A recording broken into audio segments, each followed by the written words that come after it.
Olá,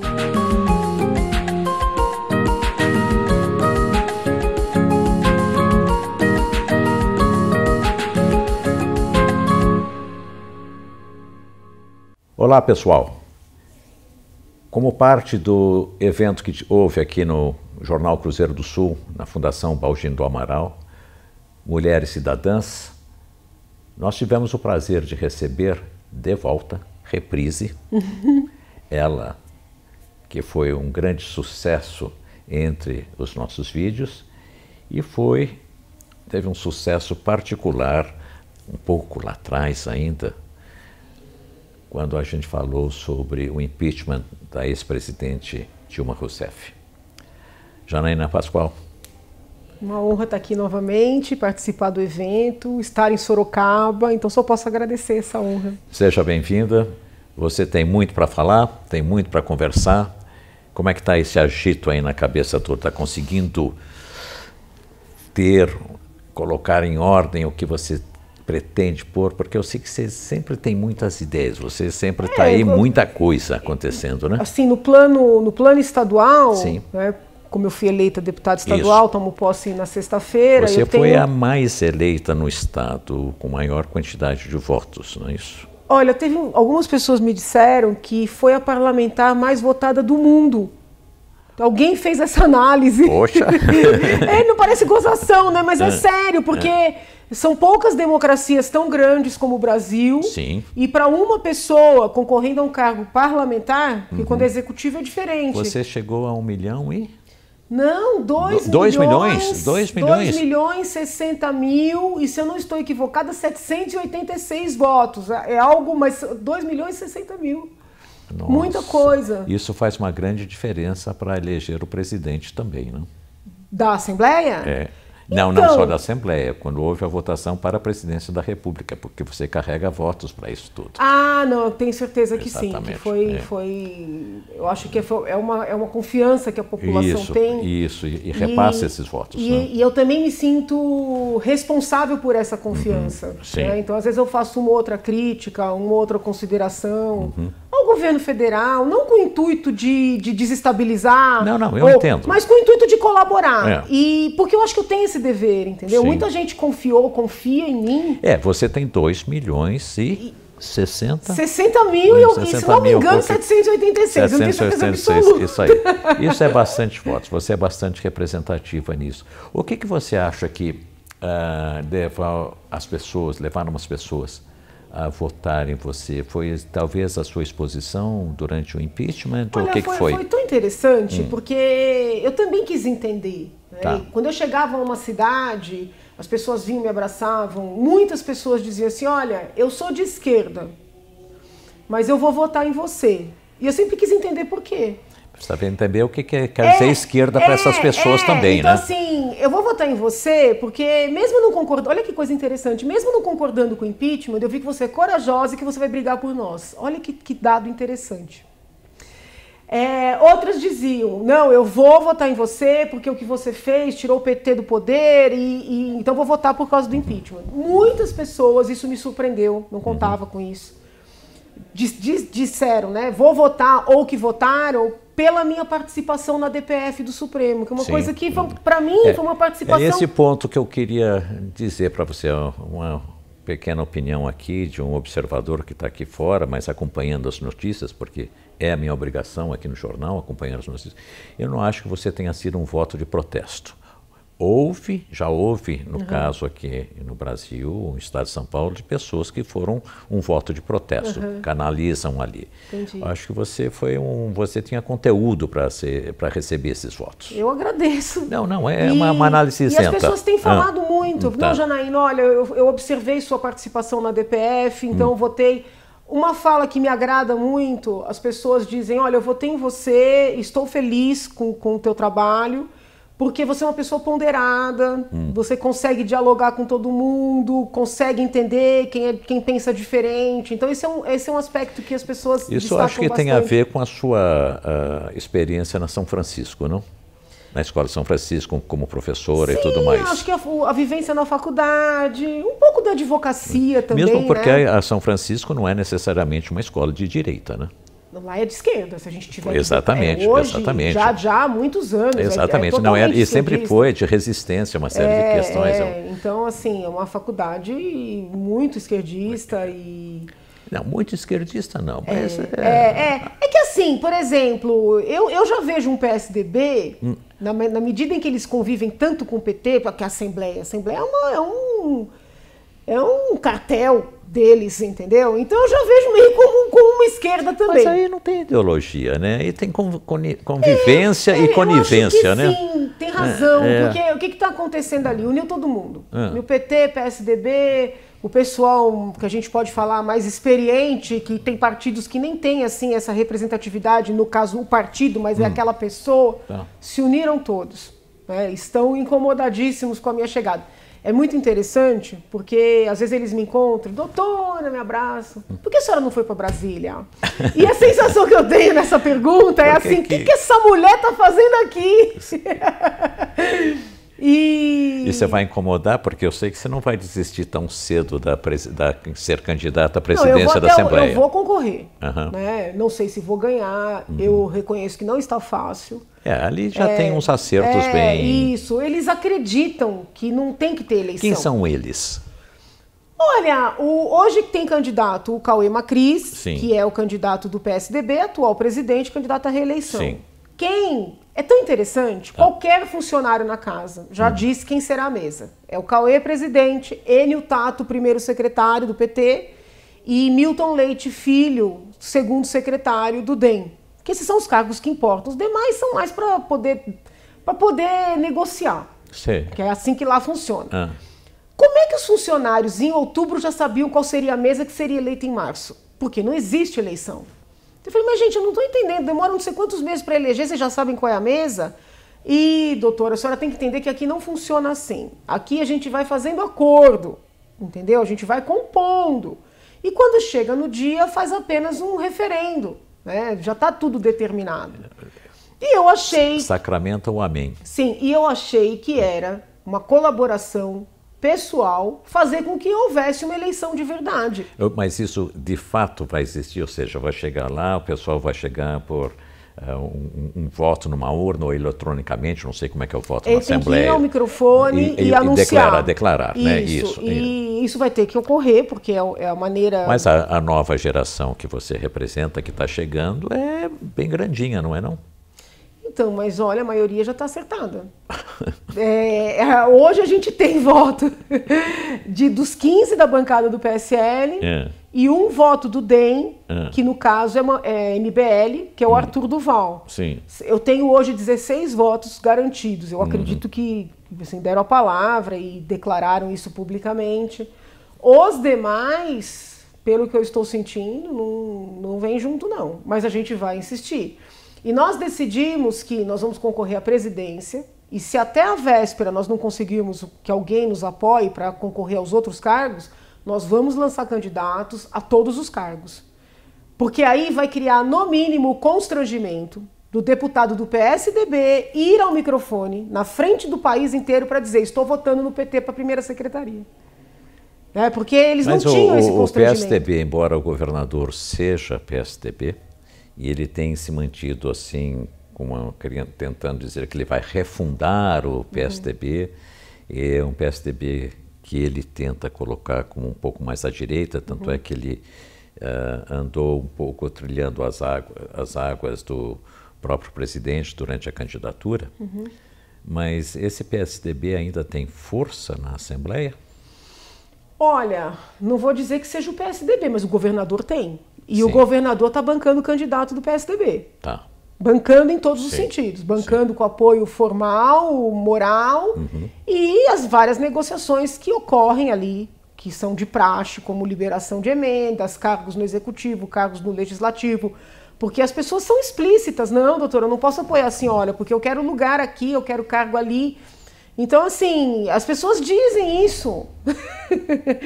Então o governador está efetivamente, ele comprou a briga, né, pelo candidato do PSDB. Então não sei se a força é do partido ou é dele, né?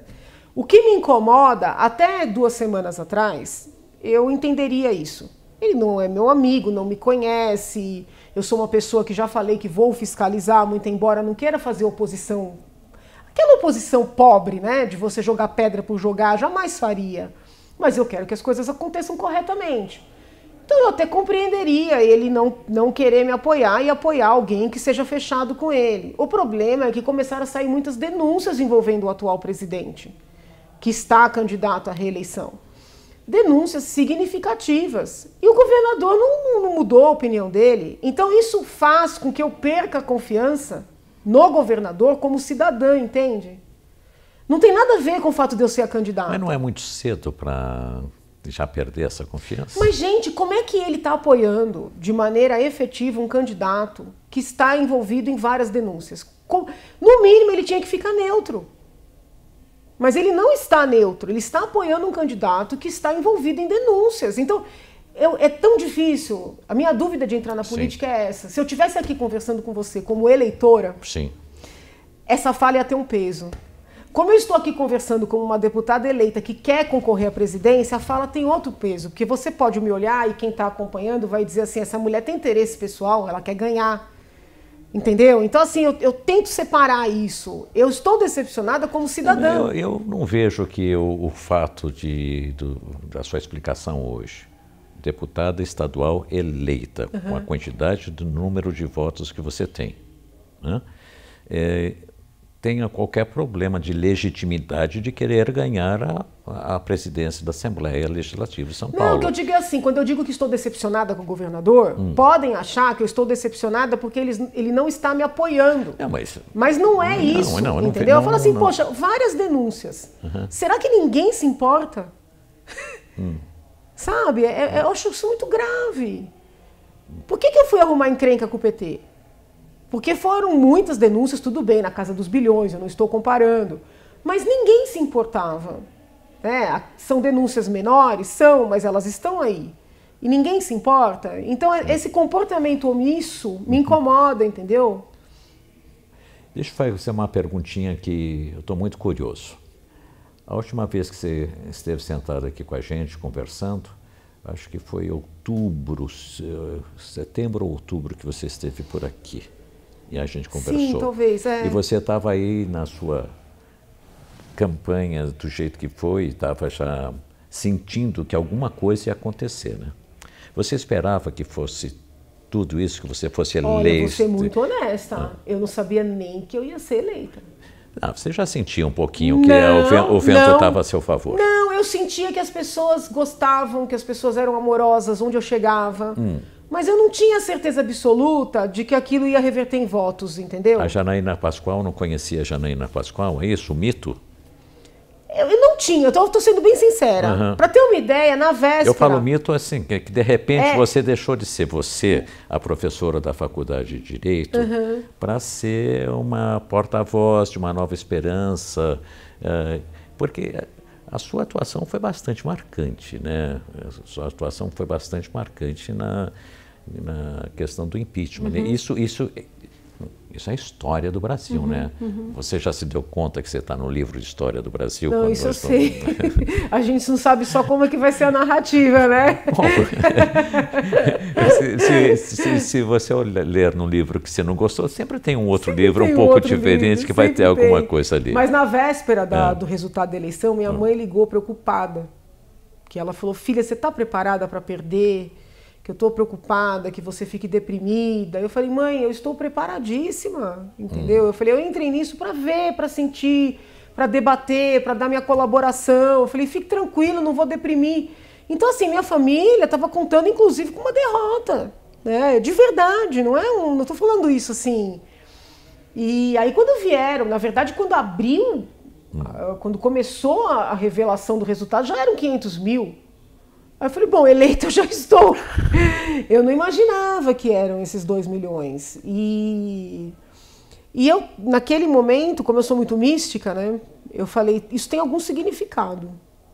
E o significado não é para trás, o significado é para frente. Porque ninguém tem tanto voto assim à toa. Nada é por acaso, entendeu? Né? Então, assim, alguma coisa grande eu vou ter que fazer, que eu não sei ainda o que é, que eu vou precisar dessa legitimidade para ter força para fazer, entendeu? Eu pensei isso no momento que saiu o resultado, né, da contagem final. Porque as pessoas falavam assim, ah, não, é por causa disso, daqui. Eu falei, não, tem todo um trabalho para trás, que eu acho que é significativo. Eu acho que você está um pouquinho melhor do que uma candidata à Prefeitura de São Paulo, não vou citar o nome, porque é uma pessoa decente, mas eu me lembro isso, eu era bem mais garoto não, mas mais jovem quando eu ouvi, e essa pessoa conseguiu ser eleita prefeita de São Paulo. No discurso dela, ela falou sobre as forças desse país, que as forças disso daqui. Só que ela tinha apenas o terceiro maior orçamento do país nas mãos. E ela estava falando, sabe, aquela que parece que foi eleita, e agora? Né? Ela não esperava e não tinha muita fé que pudesse ser eleita. No seu caso, eu tenho a impressão que você foi eleita, você, como está dizendo, não esperava que fosse eleita, né?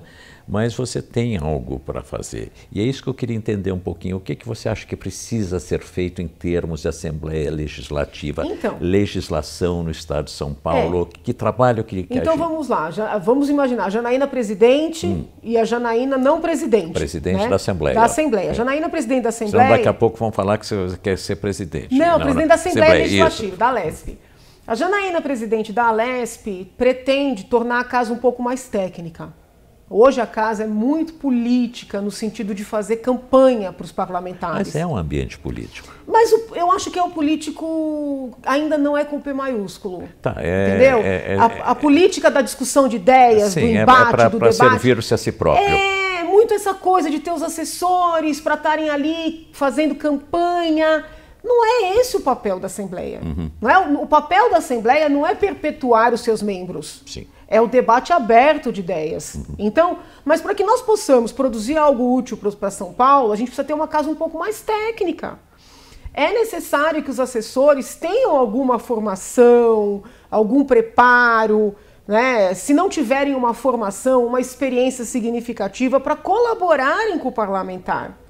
Então hoje você vai em alguns setores ali que teoricamente tinham que ter lá os engenheiros, os especialistas em saúde, é tudo muito neutro, eles mudaram a maneira também de lotar os cargos, é todo mundo neutro, ninguém sabe bem o que é quem, o que é o que, entendeu? Porque o objetivo é mais servir a reeleição do parlamentar do que trazer uma... Mas tem uma questão de apoio também ao executivo, não é isso? Eu acho que é esse receio, né? Eu acho que o legislativo... Não, isso é outra coisa, tornar aquela casa independente. Não, no seu caso, não, mas eu acho que hoje, e todo governador, ou todo prefeito, ou todo presidente, ele quer ter uma casa que dê apoio ao seu trabalho, que não seja necessariamente uma oposição. Eu acho assim, se as propostas... Eu não estou dizendo que essa é a finalidade. A reforma da Previdência, vamos falar. Não é essa a finalidade. Ela é uma necessidade do nosso país. Sim. Então eu entendo que o presidente da República queira que o Congresso abrace essa reforma, porque é uma questão matemática, não é nem uma questão ideológica, é matemática. Não. Eu compreendo isso. Isso tá no campo da política com P maiúsculo, é o debate de ideias. O que não me parece adequado é você criar um legislativo vassalo. E o que ocorre em São Paulo é um legislativo vassalo, a troco de cargo e espaço de poder, não para fazer o bem para São Paulo, mas para colocar amigo para poder manter o parlamentar no poder. Então a gente tem que quebrar com essa dinâmica, entendeu? Daí a necessidade de, além de tornar uma casa um pouco mais técnica, tornar uma casa independente, que vai votar os projetos, debater os projetos, conforme o benefício que esse projeto traz para o bem comum. Lá hoje é muito assim um ambiente de sindicalismo também. São as carreiras públicas que vão lá com seus representantes, suas associações. Você está falando literalmente um sindicalismo como sindicalismo mesmo ou de corporativismo? Corporativismo, né? Mais ou menos a mesma coisa. Então vão lá as várias carreiras para conseguir aumento, para conseguir mudança de nome da carreira para poder ganhar mais, para conseguir benefício. Mas peraí, qual é o nosso papel aqui? Nosso papel... Mas você nem assumiu, já está sabendo disso tudo? Como é possível? Eu estou fazendo uma imersão. Mas você já tem escritório? Ainda não, né? Não, eu vou Você acampou lá dentro? Eu vou de departamento em departamento e vou ouvindo os funcionários. E eu fui assistir o plenário, eu acompanhei reunião de líderes. É um estágio que eu estou fazendo. Sim. Porque é importante. Lógico. Você não pode cair de paraquedas num ambiente que você não conhece nada, né? Então o que eu fiz? E como o pessoal está te recebendo? Então, foi assim, quando saiu o resultado, o próprio presidente, eu tenho que reconhecer que foi muito gentil, ele chamou todo mundo para um café da manhã e disse que a casa estava aberta, que ele gostaria que nós participássemos de tudo, como se nós já estivéssemos empossados. Só que eu levei isso muito a sério. E aí eu comecei a ir todo dia. Esqueceram de te avisar que é isso, mas não é bem isso. Não leve muito a sério, tá bom. Eu comecei a ir todo dia, todo santo dia, entendeu? Cada dia num canto. Aí era muito interessante que eu visitava alguns setores e o funcionário dizia assim, doutora, nunca um deputado veio aqui. Eu falei, como assim nunca? Nunca. Nunca ninguém veio aqui para saber o que a gente faz, como isso aqui funciona. Eu falei, mas como é que você trabalha num ambiente que você não sabe o que acontece, né? Aí eu comecei muito lá. Aí chegou um recado por meio de um deputado da nossa bancada, que já tinha sido funcionário há muito tempo, que eles queriam que os deputados novos parassem de ir. E eu percebi que o recado era para mim. Aí eu dei uma... Foi coletivo, mas era particular. Aí eu dei uma amenizada nas minhas idas, né? Eu vamos me retrair um pouco. Mas mesmo assim eu tenho ido com uma certa frequência fazendo esse estágio. E foi um estágio que em pouquíssimo tempo me possibilitou ver coisas que eu falei, gente, não é possível. Isso qualquer um que queira ver, vê, entendeu? Tem que mudar. Porque veja, 1 bilhão de orçamento por ano. Para que manter aquilo ali se é só para chancelar o que o executivo quer? Eu não estou defendendo isso, estou argumentando. Gastar 1 bilhão... é o funcionamento da Assembleia. Para ter um órgão que bate um carimbo no executivo, fecha e o executivo faz o que quer. Pessoal, 1 bilhão quer dizer 1/3 do orçamento da cidade de Sorocaba para 2019. Então, isso é só para tocar a Assembleia Legislativa, os prezados, os nobres deputados estaduais. Entendeu? São 94... E aí as equipes e o pessoal que está lá. São 94 deputados. Entretanto, mandam apenas 20 e poucos, que é o tal colégio de líderes. Então a gente precisa traduzir isso para a população. Lá também tem baixo clero, então. Sim, mas para ser baixo clero, basta não ser líder. Então como é que funciona? Quando eu cheguei lá, eles fizeram questão de dizer para mim assim, olha doutora, aqui os seus 2 milhões de votos valem 1, viu? Só que esse meu estágio mostrou que os 2 milhões valem menos do que 1. Porque, veja bem, no colégio de líderes tem um assento cada partido. Eu estou no PSL com 2 milhões de votos, mas o PSL inteiro tem 4 milhões. Então, esses 4 milhões terão um voto no colégio de líderes, que terá lá, por exemplo, tem líder ali que é líder de si mesmo, tem partido que tem um único deputado. Esse deputado que de repente foi eleito com 150 mil votos, 200 mil votos, vai ter o mesmo peso dos 4 milhões dos eleitores. Isso não é democracia. Bom, mas essa é a grande discussão, inclusive, nacional, sobre representatividade no Congresso Federal, quantos a gente pode eleger, quanto assim, é que nós podemos. Então, mas aqui em São Paulo eu acho que a coisa tá doentia. Eu não estou justificando, estou dizendo que é aquela questão. E aí é o seguinte, ninguém sabe o que acontece no colégio de líderes. Se tem um projeto que te interessa... E como é que você entra esse fechado círculo dos líderes? Se eu for presidente, nós vamos levar os projetos para o plenário e vai ter briga pública para todo mundo saber quem está contra, quem está a favor do quê. Porque hoje eles se protegem. Eles discutem no colégio de líderes, eles só levam para o plenário o que eles têm certeza que será aprovado, para não ter desgaste para ninguém. E quem está do lado de fora não sabe que deputado defendeu o quê. Isso não é democracia. Entendeu? Eu só estou querendo que as coisas aconteçam de maneira mais pública. Tá bom. Vamos falar objetivamente, que a gente está chegando quase no final do nosso horário. Tá. Mas nós vamos continuar mais um pouquinho aqui, que você vê que a conversinha aqui vai longe, né? E a conversinha é porque tá boa a conversinha, não é isso? Me diga uma coisa, o que você acha que precisa ser feito no estado de São Paulo? Que área que você acha que mais está precisando? Eu, inocentemente, quando entrei nessa campanha, acreditava que o problema maior era segurança pública e educação. No entanto, não foi isso que a população verbalizou durante a campanha e depois, né? A nossa população pede saúde. A nossa população roga por saúde. Então eu tenho vários projetos no âmbito da educação, tenho outros tantos da segurança, vou apresentar esses projetos, mas eu vou querer olhar de perto a questão da saúde, né? A saúde me parece que nós podemos ter uma melhora aos poucos, principalmente com o setor de terceirização, privatização. Parece que tem algumas entidades que estão realmente conseguindo melhorar vários ambientes públicos, pelo menos é a experiência que a gente tem notado. Por exemplo, agora o Conselho Federal de Medicina regulamentou a telemedicina, né? Que tá aí, muita polêmica. Mas isso é muito para lá. Isso não, mas tem uma coisa interessante. Tem uma polêmica se isso vai favorecer hospitais A ou B, então os médicos estão muito ainda... Não sei se essa foi a melhor resolução, mas a telemedicina é algo que está aí, que precisa ser utilizado. Vou dar um exemplo objetivo. Tá. Quando o governador era prefeito, ele criou o Corujão, lembra? Sim. Ele efetivamente conseguiu acelerar a fila dos exames. Sim. Isso é fato, que eu fui averiguar.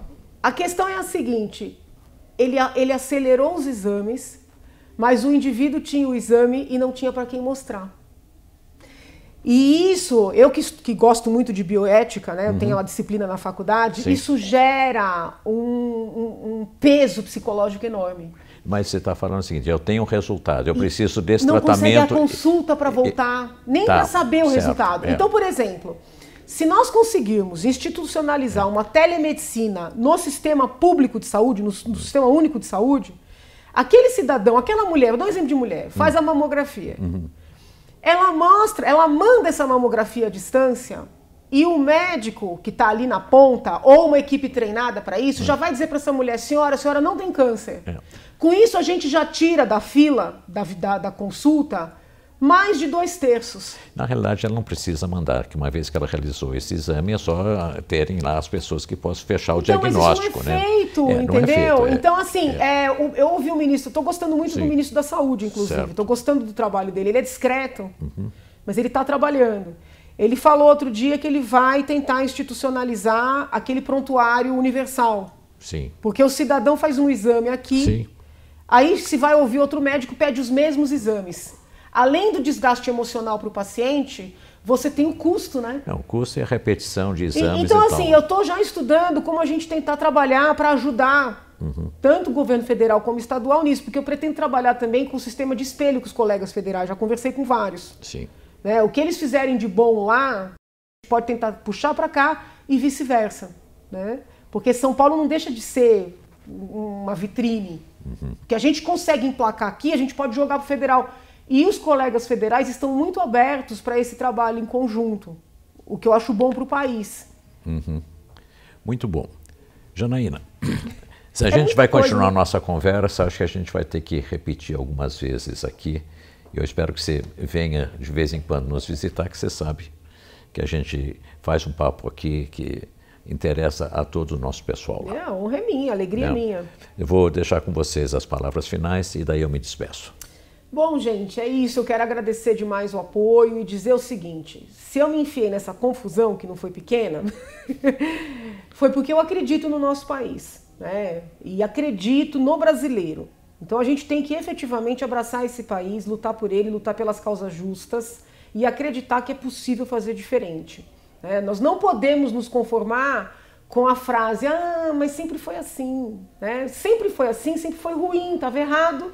A gente está tentando trabalhar para mudar. Né? Uma colega que acho que até que ela foi entrevistada aqui, a Letícia, isso, deu uma palestra falando sobre conservadorismo. Mas o termo conservador muitas vezes é mal interpretado. Porque o conservador não é aquele que mantém as coisas como estão. O conservador é aquele que consegue discernir o que está bom e o que está ruim, preservar o que está bom e trabalhar para mudar o que está ruim. Né? Então a gente vai trabalhar e eu não consigo fazer nada sozinha, eu preciso de vocês. Né? Nos seus ambientes de trabalho, nas suas associações de bairro, essa participação de cidadania ela é necessária entrar para a política, né? Entrar, a gente vai ter eleição daqui dois anos, e as pessoas ainda têm essa coisa, vai para a política quem é ruim, quem quer se beneficiar. Então é o seguinte, você tem vontade de trabalhar pelo bem comum? Entra, né? Se habilita, enfrenta. A gente precisa de gente dentro.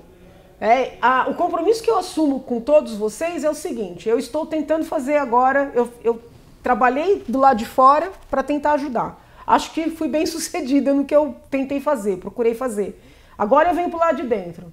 Daqui 4 anos eu vou poder dizer se eu sou mais útil dentro ou fora. Eu ainda não tenho essa resposta.